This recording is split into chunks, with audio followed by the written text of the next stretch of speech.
Hello everyone, and welcome to the damage breakdown for Antorus the Burning Throne. This is going to cover LFR, normal, and heroic difficulties. For Garothi Worldbreaker, 70% of the damage done is physical. 60% of that 70 is done by melee auto attacks, which are completely blockable. 30% of the damage is magic, which is mostly random environmental effects that you don't really have to worry about. For Felhounds, it is a 45-55 between physical and magical, and the large majority of the physical damage just comes from melee auto attacks. Now the magic damage is split between two different areas. The large majority of it, 40% of that 55, comes from the debuff of ticking damage that you are going to be taking, and 15 to 20% of it comes from the application of the debuff. Now, this debuff application does come with a melee swing, so a lot of it is blockable since it is part auto attack and part magic damage. This does do big burst damage, so be sure you're ready to take this debuff application because it will hurt. Now, Antoran High Command is a 70-30 between physical and magical. The large majority of the physical damage is from melee auto attacks, which is blockable,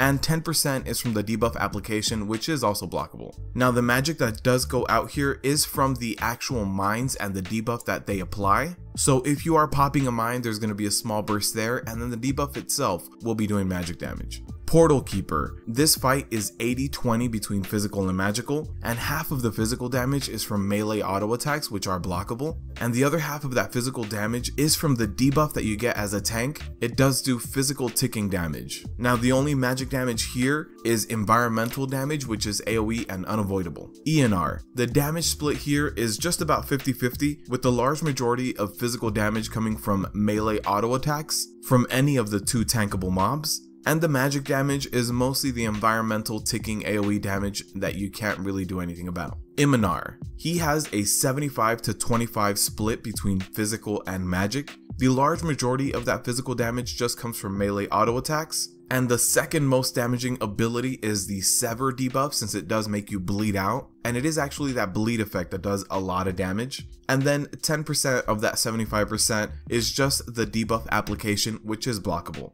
The only magic damage that goes out here is the random electrify damage that is applied when that shock lance goes out. Garothi. Now this fight is just about 50-50. The large majority of the physical damage is going to be coming from melee auto attacks, and a smaller portion, 10-15% of that 50, is going to be coming from Forging Strike. Now the large majority of the magic damage does come from the bomb AoE, and a very small amount is going to come from the fire pillars that get applied to random DPSers. Varimathras. This fight is 50% physical and 50% magic. Now the physical damage is all in the form of melee auto attacks, which are blockable, and for the magic damage, about half of it comes from the Shadow Strike ability, and then the rest of it comes from the environment. Now this Shadow Strike ability does do a big burst damage, so make sure you're ready to take that by using some sort of cooldown or magic mitigation. Coven. This fight is about 40-60 between physical and magic. All of the physical damage comes from melee auto attacks, and all of the magic damage comes from fiery and freeze debuff and the storm AoE damage. Now these debuffs do hurt, so if you are swapping at 3 stacks, make sure you have some magic mitigation for that 3rd stack. Aggramar is 80-20 between physical and magic. The physical damage is split half and half between the melee auto attack when active tanking and the cleave auto attack when off tanking, and a very small portion, about 25% of that 80, is from Foebreaker, which is actually blockable. Now for the magic damage, the large majority of this damage is going to come from the eruption debuff. Argus. This fight is 90% physical and 10% magic.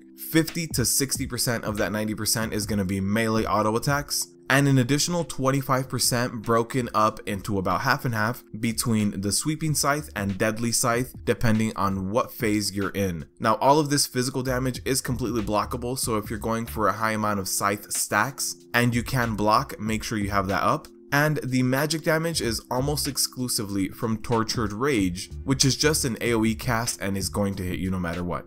Now that does it for the damage breakdown with Antorus. I hope you guys are able to progress just a little bit further now. Knowing when to block, when is physical damage, when to use magic mitigation is very important, so keep an eye out as you progress through Antorus and use your cooldowns efficiently.